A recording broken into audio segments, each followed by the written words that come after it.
What you gonna do? What you gonna do when they come for you? Bad boys, bad boys. What you gonna do? What you gonna do when they come for you? Imagine what it would be like to get up tomorrow morning and get ready for work, only to find out you have no way to get to work because your vehicle is missing.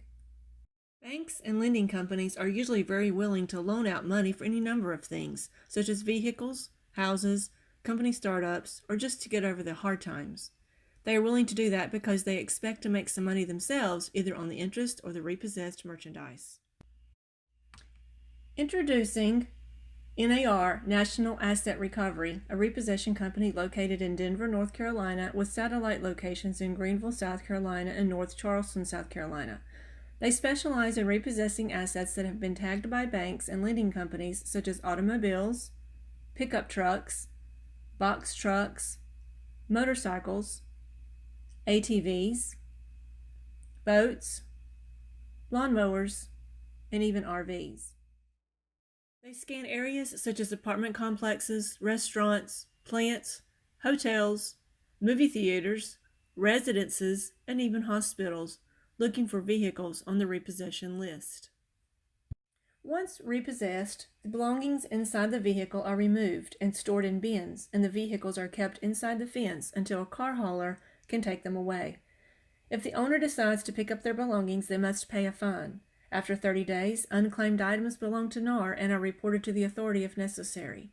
Things such as sunglasses, umbrellas, laptops, camp chairs, and even drugs have been found. If a loan is not being repaid, the borrower is sent notices informing them of their pending repossession order. If the notice is unheeded and the borrower does not work out a payment plan with the bank, the asset is put up for repossession.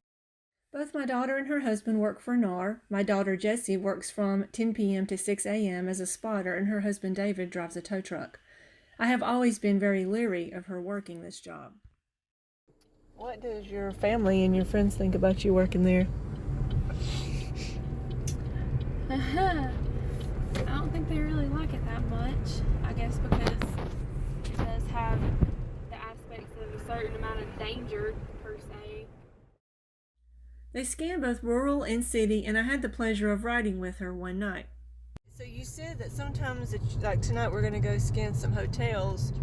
Wouldn't the people staying at a hotel be from out of town? Yeah, I guess they'll be walking home. I don't. And you can still repossess a vehicle if it's not. Yeah, it don't matter where the car's from. And 9 times out of 10, I'm sure the banks, if they are traveling or whatever, they don't care. The bank doesn't care. All they care about is getting their collateral. A spotter's car is outfitted with 4 cameras, which are always scanning and uploading to a central database. So this is the tablet that we use. The program is called ClearPlan, and all the black areas are different zones for different drivers. I'm in my husband's zone tonight, and all the areas with the little populated dots are his area.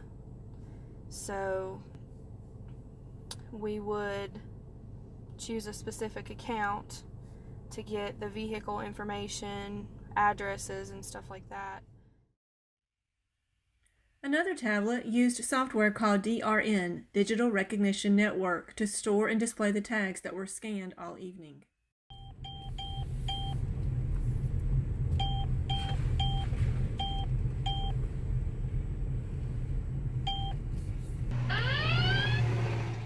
Fortunately, we were able to find a targeted vehicle early in the evening. The process was very hush-hush. I felt like we were doing something illegal.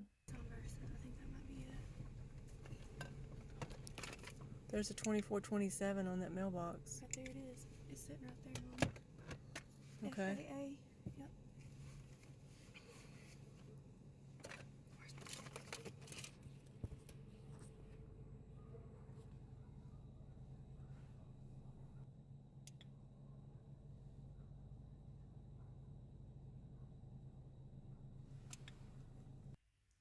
She contacted her husband, and he came out and hooked up to the car.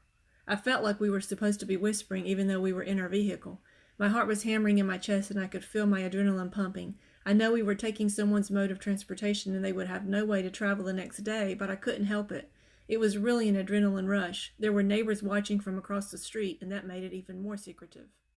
All of this occurred in the dead of night, around midnight, at the end of a wooded cul-de-sac on a gravel road. Being out at night is like discovering an entirely new world. There was a cat resting under the car we were taking. We saw foxes, skunks, and rabbits. Scanning tags during the day is much different and less eerie than scanning tags in the middle of the night. The entire evening, I kept thinking about the person that had been driving the vehicle we took. I wanted to feel bad for them, but I know it was the result of their actions. Some people willingly hand over their keys, but others do not. Sometimes there's evidence left behind as the vehicle is dragged away from the scene. The process must be very quick to try and avoid a confrontation with the owner, but sometimes the police have to be called in. Have you been shot at yet? Not since I've been back in North Carolina. I've had a couple guns pulled on me. That's when you were in Charleston, or? Oh, I got shot at on almost a weekly basis. Probably at least 2 or 3 times a month in Charleston.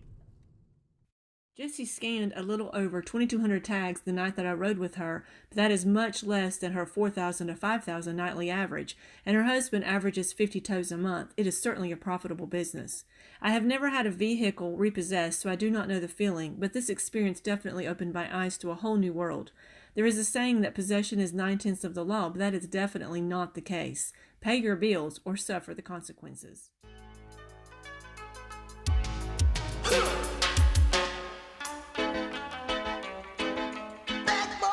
What you want, what you want, what you gonna do when Sheriff John Brown come for you? Tell me what you wanna do, what you gonna do? Yeah, bad boys, what you gonna do? What you gonna do when they come for you? Bad boys, what you gonna do? What you gonna do when they come